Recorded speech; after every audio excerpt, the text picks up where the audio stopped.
И хорошо, что Татинская земля приняла ее, потому что очень долго было непонятно, где она будет проводиться. Большое спасибо именно организаторам.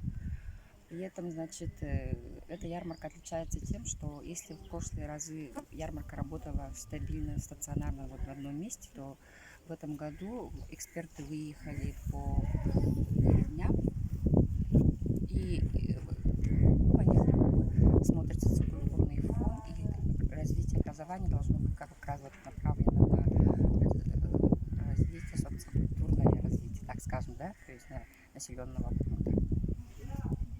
Лично здесь вот сейчас мы должны проводить круглый стол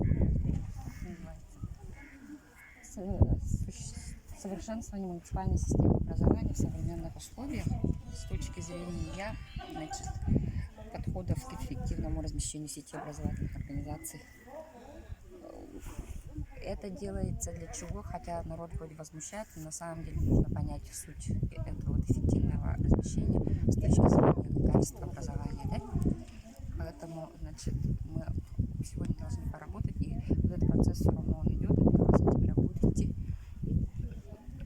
Конечно, сеть она не сразу будет ломаться, видоизменяться.